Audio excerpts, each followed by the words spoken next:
स्वागत है आप सभी का एक नई वीडियो सीरीज में। मेरा नाम है एचपी सोलंकी। हाल में महाराष्ट्र के सांगली जिले के एक छोटे से शहर मिराज के सितार और तानपुरा को भौगोलिक संकेतक यानी जीआई टैग प्रदान किया गया है। आपको स्मरण करा दें, मिराज शहर में सितार और तानपुरा बनाने की परंपरा 300 वर्ष से भी अधिक पुरानी है। वैसे यहाँ के कारीगरों की 7 पीढ़ियों ने इन तार वाले वाद्य यंत्रों को बनाने का काम किया है। वर्तमान में 450 से अधिक कारीगर संगीत वाद्य यंत्रों के निर्माण में लगे हैं। ध्यान रहे, मिराज में बने सितार और तानपुरे की बहुत अधिक मांग होने के कारण इसे स्थानीय स्तर पर उपलब्ध सीमित संसाधनों के कारण पूरा नहीं किया जा सकता है। बताते चले, सितार और तानपुरा बनाने के लिए कर्नाटक के जंगलों से लकड़ी खरीदी जाती है। अब जीआई टैग मिलने से मिराज शहर वैश्विक मानचित्र पर आ जाएगा और कारीगरों को भी नई पहचान मिलेगी। इसके अलावा संगीत वाद्य यंत्र बनाने के लिए एक प्रशिक्षण और अनुसंधान केंद्र स्थापित करने की योजना बनाई जा रही है। अब आपको भौगोलिक संकेतक का परिचय करा दें।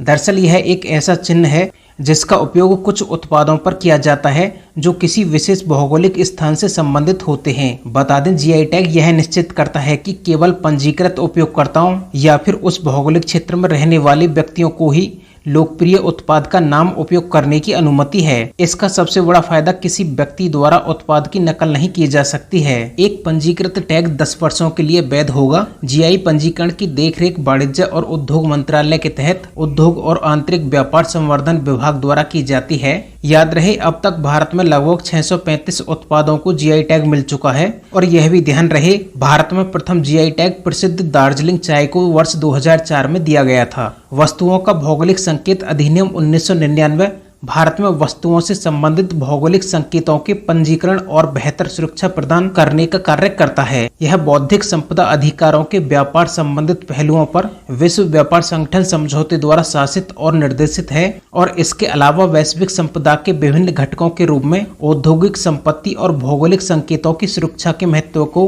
पेरिस कन्वेंशन के अनुच्छेद 1 की खंड 2 और 10 में स्वीकार किया गया है। हाल में आंध्र प्रदेश सरकार ने विजयवाड़ा में भारतीय संविधान के निर्माता वी.आर. अम्बेडकर की दुनिया की सबसे ऊंची प्रतिमा का अनावरण किया है। याद रहे, आंध्र प्रदेश सरकार ने इसे स्टैच्यू ऑफ इक्वलिटी का नाम दिया है। आपकी जानकारी के लिए बता दें, यह जमीन से 206 फीट की ऊंचाई पर स्थित दुनिया की सबसे ऊंची 50 मूर्तियों में से एक है। स्मरण रहे, पिछले वर्ष अमेरिका के मैरीलैंड में भारत के बाहर सबसे ऊंची अम्बेडकर प्रतिमा का अनावरण किया गया था। डॉक्टर भीमराव अम्बेडकर का जन्म 14 अप्रैल 1891 में हुआ था। यह भारतीय संविधान की प्रारूप समिति के अध्यक्ष थे और 1947 में स्वतंत्र भारत की पहली कैबिनेट में कानून मंत्री बने थे। 6 दिसंबर 1956 को इनका निधन हो गया था। हाल में पीएम मोदी ने चेन्नई के जवाहरलाल स्टेडियम में खेलो इंडिया यूथ गेम्स 2023 का उद्घाटन किया है। आपकी जानकारी के लिए बता दें, यह गेम्स 4 शहरों में आयोजित होंगे: चेन्नई, मदुरै, त्रिची और कोयम्बटूर। इस वर्ष इस प्रतियोगिता में 5500 एथलीट भाग लेंगे। याद रहे, तमिलनाडु के पारंपरिक खेल सिल्वम को प्रदर्शन खेल के रूप में पेश किया गया है। जैसा कि आप जानते हैं, खेलो इंडिया यूथ गेम की शुरुआत 2018 में हुई थी और इन खेलों का उद्देश्य स्थानीय स्तर पर खेल प्रतिभाओं को ढूंढना और उन्हें तैयार करना है। इसके साथ ही उन्हें राष्ट्रीय और अंतर्राष्ट्रीय खेल आयोजनों के लिए प्रशिक्षित करना है। हाल में अरुणाचल प्रदेश के राज्य उत्सव पक्के पागा हॉर्नबिल फेस्टिवल का 11वां संस्करण पक्के केसांग जिले में आयोजित किया गया है। आपकी जानकारी के लिए बता दें, हॉर्नबिल पूर्वोत्तर भारतीय राज्य नागालैंड में मनाया जाने वाला एक वार्षिक त्योहार है। इसका उद्देश्य नागालैंड राज्य में पर्यटन को बढ़ावा देना है। याद रहे, नागालैंड में पहला हॉर्नबिल फेस्टिवल दिसंबर 2000 में आयोजित किया गया था। बताते चले, यह त्योहार नागा विरासत की विशिष्टता और समृद्धि को संरक्षित और पुनर्जीवित करने के लिए हर वर्ष दिसंबर के पहले सप्ताह में मनाया जाता है। नागालैंड में इसे त्योहारों का त्योहार कहा जाता है। हाल में भारत और किर्गिस्तान के बीच अभ्यास खंजर का आयोजन हिमाचल प्रदेश के बकलोह में किया गया है। आपकी जानकारी के लिए बता दें, यह अभ्यास का 11वां संस्करण है। इसमें 20 कर्मियों वाली भारतीय सेना की टुकड़ी का प्रतिनिधित्व पैराशूट रेजिमेंट के सैनिकों द्वारा किया जा रहा है, जबकि 20 कर्मियों वाली किर्गिस्तान टुकड़ी का प्रतिनिधित्व स्कॉर्पियन ब्रिगेड द्वारा किया जा रहा है। इस अभ्यास का उद्देश्य पहाड़ी इलाकों में आतंकवाद और विशेष बलों के संचालन में अनुभवों और सर्वोत्तम प्रथाओं को आदान प्रदान करना है। बताते चलें, यह अभ्यास दोनों देशों को रक्षा संबंधों को मजबूत करने का अवसर प्रदान करेगा। दरअसल हाल में पंचायत राज मंत्रालय ने भौगोलिक सूचना प्रणाली एप्लीकेशन ग्राम मानचित्र लॉन्च किया है। बताते चलें, इस पहल का उद्देश्य स्थानिक योजना को प्रोत्साहित करना है। इस पहल के माध्यम से ग्राम पंचायतों को भू स्थानिक प्रौद्योगिकी का उपयोग करके ग्राम पंचायत स्तर पर योजना बनाने में सुविधा प्रदान करना और उनका समर्थन करना है। इसके साथ ही यह एप्लीकेशन एकीकृत भू स्थानिक मंच प्रदान करता है जो विभिन्न क्षेत्रों में विकासात्मक कार्यों के लिए निर्णय समर्थन प्रणाली प्रदान करेंगे।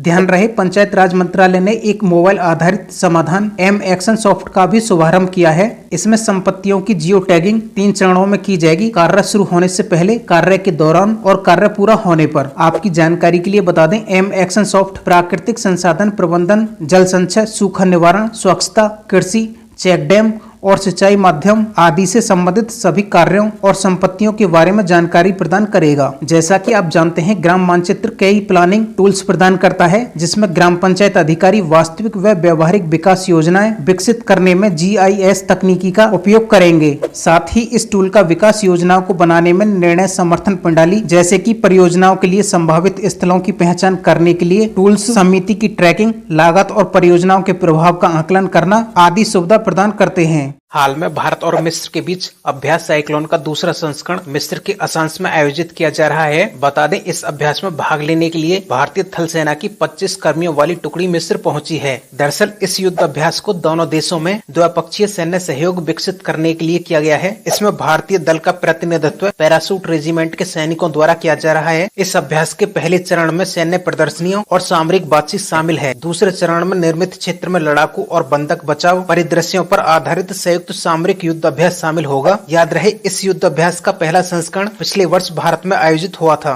दरअसल इनसैट 3D उपग्रह को श्रीहरिकोटा के सतीश धवन अंतरिक्ष केंद्र से GSLV F-14 से अगले महीने लॉन्च किया जाएगा।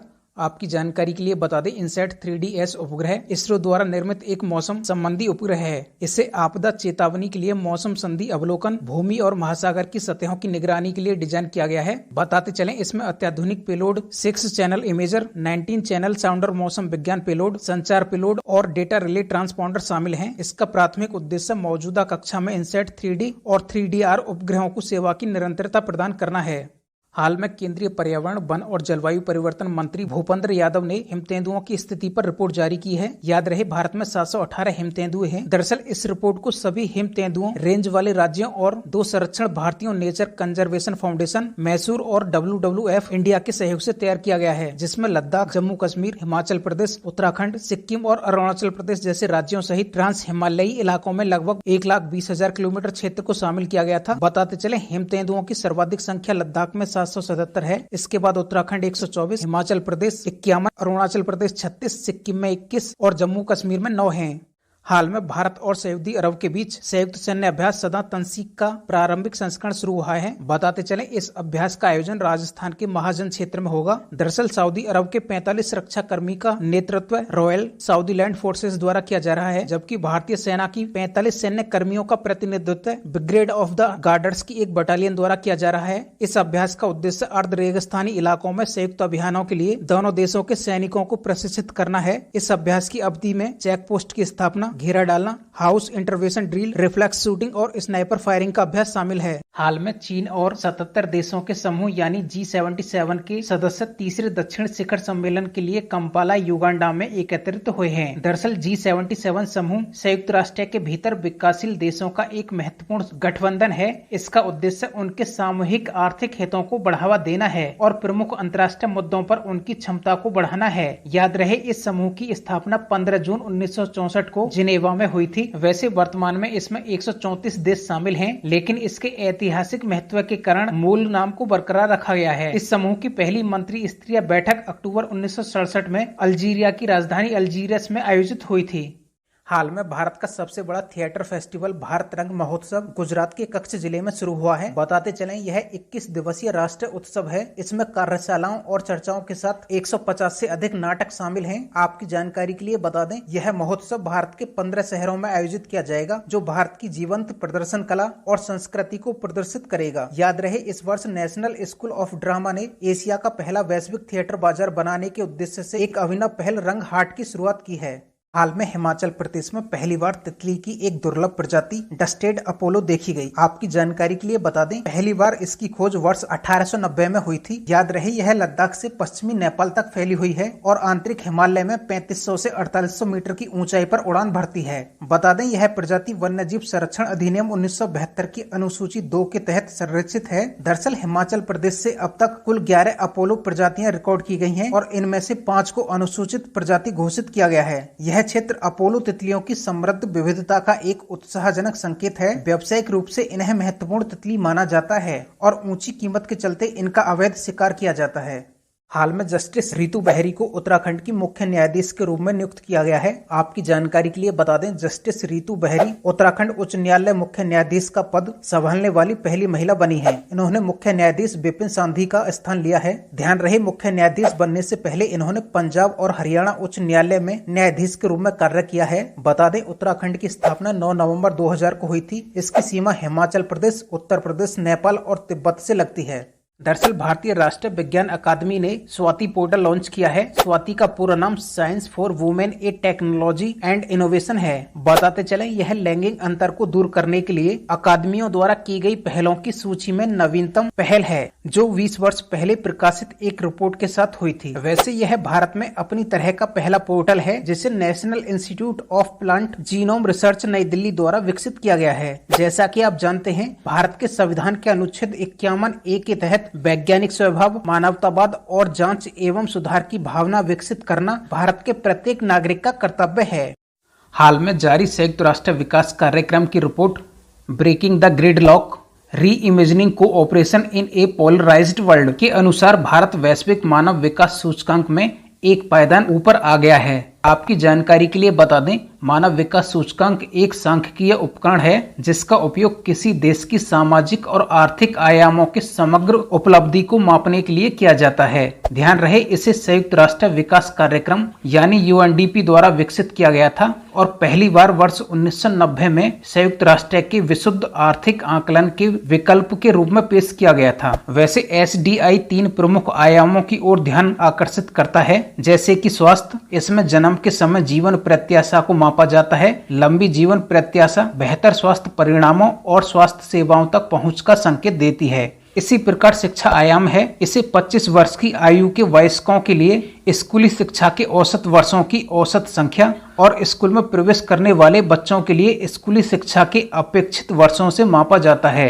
यह शिक्षा तक पहुंच और शिक्षा प्रणाली की गुणवत्ता को दर्शाता है। अब जीवन स्तर आयाम को देखें तो यह प्रति व्यक्ति सकल राष्ट्रीय आय द्वारा मापा जाता है, जिसे क्रय शक्ति समता के लिए समायोजित किया जाता है। ध्यान दें, यह किसी देश में व्यक्तियों के भौतिक हित को दर्शाता है। आपकी जानकारी के लिए बता दें, मानव विकास की गणना 0 से 1 तक के 3 आयामों को एक एकल सूचकांक में जोड़कर की जाती है, जहां 0 मानव विकास के निम्नतर स्तर को दर्शाता है और 1 उच्चतम स्तर को दर्शाता है। इसके बाद देशों को उनके SDI स्कोर के आधार पर निम्न मानव विकास, मध्यम मानव विकास और उच्च मानव विकास और अति उच्च मानव विकास जैसी श्रेणियों में वर्गीकृत किया जाता है। हाल में केंद्रीय शिक्षा मंत्रालय ने घोषणा की है कि तमिलनाडु, केरल और उड़ीसा राज्य ने PM श्री योजना अपनाने के लिए समझौता ज्ञापन पर हस्ताक्षर किए हैं। बताते चलें, यह केंद्र प्रायोजित योजना है। इस योजना का पूरा नाम प्रधानमंत्री स्कूल फॉर राइजिंग इंडिया है। आपको स्मरण करा दें, इसे 5 सितंबर 2022 को शिक्षक दिवस के अवसर पर शुरू किया गया था। इसका उद्देश्य केंद्र, राज्य एवं केंद्र शासित प्रदेश और स्थानीय निकायों द्वारा प्रबंधित स्कूलों में से चयनित मौजूदा स्कूलों को मजबूत करना है। अब अगर इसकी विशेषताओं को देखें तो इस योजना के तहत देश भर में 14,500 से अधिक स्कूलों का विकास किया जाएगा। इसे राष्ट्रीय शिक्षा नीति 2020 के सभी घटकों को प्रदर्शित करते हुए अनुकरणीय स्कूलों के रूप में कार्य करने तथा अपने आसपास के अन्य स्कूलों को प्रशिक्षण प्रदान करने के उद्देश्य से शुरू किया गया है, क्योंकि इन स्कूलों का लक्ष्य न केवल गुणात्मक शिक्षा और संज्ञानात्मक विकास होगा, बल्कि 21वीं सदी के प्रमुख कौशल से लैस समग्र और सर्वांगीण व्यक्तियों का निर्माण भी होगा। वैसे इन स्कूलों में अपनाई गई शिक्षा अधिक अनुभवनात्मक, समग्र, एकीकृत, खेल आधारित, पूछताछ संचालित, खोज उन्मुख, शिक्षार्थी केंद्रित, चर्चा आधारित, लचीली और मनोरंजक होगी। प्रत्येक दशा में प्रत्येक बच्चे के सीखने के परिणामों में दक्षता हासिल करने पर ध्यान दिया जाएगा। इसके साथ ही सभी स्तरों पर मूल्यांकन, वैचारिक समझ और वास्तविक जीवन स्थितियों में ज्ञान के प्रयोग एवं योग्यता पर आधारित तथ्य शामिल होंगे। इसी प्रकार केंद्र सरकार ने शिक्षा से संबंधित अनेक योजनाएं चलाई हैं, जिसमें विशेष बल लड़कियों की शिक्षा पर दिया है, जैसे कि बालिका समृद्धि योजना, CBSE उड़ान योजना, माध्यमिक शिक्षा के लिए लड़कियों के प्रोत्साहन की योजना, बेटी बचाओ बेटी पढ़ाओ योजना, सुकन्या समृद्धि योजना, धनलक्ष्मी योजना। इसी प्रकार राज्य सरकारों ने भी अपने स्तर पर लड़कियों की शिक्षा के लिए प्रयास किए हैं, जैसे कि हरियाणा की लाडली स्कीम, मध्य प्रदेश की लाडली लक्ष्मी योजना, कर्नाटक की भाग्यश्री योजना, महाराष्ट्र सरकार की माझी कन्या भाग्यश्री योजना और पश्चिम बंगाल की कन्याश्री प्रकल्प योजना। जैसा कि आप जानते हैं, 86वें संविधान संशोधन 2002 द्वारा भारत के संविधान में अनुच्छेद 21 के अंतः स्थापित किया गया, जो कि मौलिक अधिकार के रूप में 6 से 14 वर्ष के आयु समूह में सभी बच्चों को मुफ्त और अनिवार्य शिक्षा का प्रावधान करता है। इसी प्रकार संविधान के अनुच्छेद 45 में बच्चों के लिए निःशुल्क और अनिवार्य शिक्षा का प्रावधान किया गया है। दरअसल हाल में विश्व खुशहाली सूचकांक 2024 जारी किया गया है। बताते चलें, फिनलैंड लगातार 7वें वर्ष इस सूची में शीर्ष पायदान पर बना हुआ है। इसके बाद दूसरे स्थान पर डेनमार्क, तीसरे पर आइसलैंड, चौथे पर स्वीडन और इजराइल 5वें स्थान पर है। वैसे ध्यान रहे, अफगानिस्तान को सबसे कम खुशहाल देश माना गया है। उधर कांगो, सियरा लियोन, लेसोथो और लेबनान की स्थिति अफगानिस्तान से एक पायदान सही है। अब अगर भारत और पड़ोसी देशों की बात करें तो भारत को 126वीं रैंक मिली, वहीं चीन को 60वां स्थान प्राप्त हुआ, नेपाल 93वें स्थान पर, पाकिस्तान 108वें स्थान पर, म्यांमार 118वें स्थान पर, श्रीलंका 128वें स्थान पर और बांग्लादेश 129वें स्थान पर है। इस रिपोर्ट के प्रमुख बिंदुओं पर नजर डालें तो रिपोर्ट में कहा गया है कि भारत में अधिक उम्र का संबंध उच्च जीवन संतुष्टि से है। हालांकि वृद्ध भारतीय महिलाओं ने कुछ वृद्ध पुरुषों की तुलना में कम जीवन संतुष्टि की सूचना दी। रिपोर्ट में बताया गया है कि दुनिया भर में हर क्षेत्र में महिलाएं पुरुषों की तुलना में कम खुश हैं, क्योंकि उम्र बढ़ने के साथ लिंग अंतर भी बढ़ता जाता है। यहाँ पर एक बात ध्यान रखने योग्य है, 30 वर्ष और उससे कम उम्र के लोगों में खुशी की रैंकिंग करते समय लिथुआनिया, इजराइल, सर्बिया, आइसलैंड और डेनमार्क शीर्ष 5 स्थानों पर हैं, जबकि फिनलैंड को 7वें स्थान पर रखा गया है और भारत 127वें स्थान पर है। हालांकि जब 60 वर्ष और उससे अधिक उम्र के लोगों में खुशी की रैंकिंग की गई तो डेनमार्क, फिनलैंड, नॉर्वे, स्वीडन और आइसलैंड समेत सभी नॉर्डिक राष्ट्र सर्वोच्च स्थान पर हैं, लेकिन भारत 121वें स्थान पर है। अब कुछ अन्य महत्वपूर्ण जानकारी भी देख लें। दरअसल विश्व खुशहाल सूचकांक को संयुक्त राष्ट्र सतत विकास समाधान नेटवर्क द्वारा प्रतिवर्ष प्रकाशित किया जाता है। इसमें 6 संकेतकों को ध्यान में रखा गया है। इसमें 6 संकेतकों को ध्यान में रखा जाता है: प्रति व्यक्ति सकल घरेलू उत्पाद, स्वस्थ जीवन प्रत्याशा, किसी पर भरोसा करना, जीवन विकल्प चुनने की स्वतंत्रता, उदारता और भ्रष्टाचार से मुक्ति। एक बात ध्यान रहे, यह रिपोर्ट वर्ष 2012 के बाद से प्रत्येक वर्ष 20 मार्च के आसपास अंतर्राष्ट्रीय खुशहाली दिवस समारोह के हिस्से के रूप में प्रकाशित की जाती है। इसमें 150 से अधिक देशों में लोगों के सर्वेक्षण डेटा के आधार पर वैश्विक स्तर पर खुशहाली हेतु एक रैंक प्रदान की जाती है। बताते चलें, इस वर्ष रिपोर्ट में 143 देशों को शामिल किया गया। जैसा कि आप जानते हैं, वर्ष 2012 में संयुक्त राष्ट्र सतत विकास समाधान नेटवर्क को संयुक्त राष्ट्र महासचिव के तत्वाधान में शुरू किया गया था और यह शिक्षा, अनुसंधान, नीति विश्लेषण और वैश्विक सहयोग के माध्यम से सतत विकास लक्ष्यों एवं जलवायु परिवर्तन पर पेरिस समझौते को कार्यान्वयन करने के लिए एकीकृत दृष्टिकोण को बढ़ावा देता है। हाल में पीएम मोदी ने प्रधानमंत्री सामाजिक उत्थान एवं रोजगार आधार जन कल्याण राष्ट्र पोर्टल लॉन्च किया है। इसके साथ ही वंचित समुदाय के 1 लाख उद्यमियों के लिए ऋण सहायता को भी स्वीकृति दी है। आपकी जानकारी के लिए बता दें, यह एक परिवर्तनकारी पहल है जिसका उद्देश्य समाज के सबसे वंचित वर्गों का उत्थान करना है। ध्यान रहे, इस कार्यक्रम में वंचित समूहों के विभिन्न सरकारी योजनाओं के लगभग 3 लाख लाभार्थियों की भागीदारी देखी गई, जिसमें देश भर के 470 से अधिक जिलों के लोग शामिल हुए। इतना ही नहीं, कार्यक्रम में वंचितों को वरीयता के प्रति सरकार की प्रतिबद्धता की पुष्टि भी देखी गई। इससे यह सुनिश्चित किया गया है कि जिन लोगों को ऐतिहासिक रूप से कम सेवा दी गई है या उनकी अनदेखी की गई है, उन्हें उनका हक दिया जाएगा। इसके अतिरिक्त नमस्ते यानी national action for mechanised sanitation ecosystem के तहत शिविर और सेप्टिक टैंक श्रमिकों को आयुष्मान स्वास्थ्य कार्ड और व्यक्तिगत सुरक्षा उपकरण किट वितरित की जाएंगी। अब अगर आयुष्मान स्वास्थ्य कार्ड की बात करें तो यह भारत सरकार द्वारा प्रायोजित स्वास्थ्य बीमा योजना आयुष्मान भारत प्रधानमंत्री जन आरोग्य योजना के तहत जारी पहचान का एक रूप है। बता दें, यह लाभार्थियों को सूचीबद्ध अस्पतालों में कैशलेस और पेपरलेस स्वास्थ्य सेवाएं पहुंच प्रदान करता है। इस कार्ड में लाभार्थियों के बारे में आवश्यक जानकारी होती है, जिसमें उनकी विशिष्ट पहचान संख्या और कवर की गई स्वास्थ्य सेवाओं का विवरण शामिल है। अब अगर व्यक्तिगत सुरक्षा उपकरण किट के बारे में जाने तो इस किट में विभिन्न सुरक्षात्मक वस्त्र और सहायक उपकरण शामिल होते हैं, जो व्यक्तियों को संभावित स्वास्थ्य खतरों या संक्रमण से बचाने के लिए डिजाइन किए गए हैं। इस प्रकार की किटों में आमतौर पर मास्क, दस्ताने, चश्मा, फेस शील्ड, गाउन और जूता कवर जैसी चीज शामिल हैं। यह किट फ्रंटलाइन श्रमिकों की सुरक्षा सुनिश्चित करने के लिए महत्वपूर्ण है, विशेष रूप से उन लोगों की जो खतरनाक वातावरण या संक्रामक बीमारियों जैसे कि शिविर और सेप्टिक टैंक श्रमिकों के संपर्क में हैं। दरअसल केंद्र सरकार ने कई रोजगार योजनाएं शुरू की हैं, जैसे आत्मनिर्भर भारत रोजगार योजना, प्रधानमंत्री रोजगार प्रोत्साहन योजना, राष्ट्रीय कैरियर सेवा परियोजना, महात्मा गांधी राष्ट्रीय ग्रामीण रोजगार गारंटी अधिनियम, प्रधानमंत्री गरीब कल्याण रोजगार अभियान, राष्ट्रीय ग्रामीण आजीविका मिशन, पंडित दीनदयाल उपाध्याय ग्रामीण कौशल्य योजना, ग्रामीण स्वरोजगार एवं प्रशिक्षण संस्थान, पीएम स्वनिधि योजना, राष्ट्रीय शहरी आजीविका मिशन आदि। हाल में त्रिपुरी रीसा को भौगोलिक संकेतक यानी जीआई टैग दिया गया है।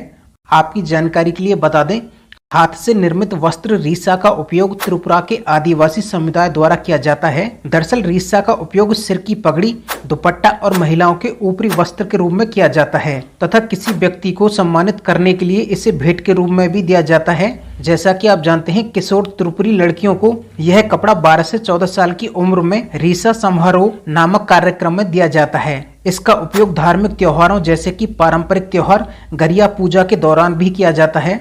आपको अवगत करा दें, जीआई टैग वह पहचान है जिसका उपयोग उन विशेष उत्पादों पर किया जाता है जो किसी विशिष्ट भौगोलिक स्थान से संबंधित होते हैं। ध्यान दें, जीआई टैग पंजीकरण की देखरेख वाणिज्य तथा उद्योग मंत्रालय के अधीन उपभोग और आंतरिक व्यापार संवर्धन विभाग द्वारा की जाती है। एक पंजीकृत जीआई टैग 10 वर्षों के लिए होता है। जीआई टैग यह सुनिश्चित करता है कि केवल अधिकृत उपयोगकर्ताओं या भौगोलिक क्षेत्र में रहने वाले लोगों को ही लोकप्रिय उत्पाद के नाम का उपयोग करने की अनुमति है, क्योंकि यह उत्पाद को दूसरों की नकल या अनुकरण किए जाने से भी बचाता है। जीआई पंजीकरण की देखरेख वाणिज्य एवं उद्योग मंत्रालय के अधीन उद्योग और आंतरिक व्यापार संवर्धन विभाग द्वारा की जाती है। इसके अतिरिक्त वस्तुओं का भौगोलिक उपदर्शन अधिनियम 1999 भारत में वस्तुओं से संबंधित भौगोलिक संकेतों के पंजीकरण तथा बेहतर संरक्षण प्रदान करने का प्रयास करता है। ध्यान रहे, पेरिस कन्वेंशन के अनुच्छेद 1 के खंड 2 एवं 10 में भौगोलिक संकेतों की सुरक्षा पर बल दिया गया है। में उड़ीसा सरकार ने दुनिया की पहली मेलानिस्टिक टाइगर सफारी स्थापित करने की घोषणा की है। इसकी स्थापना मयूरभंज जिले के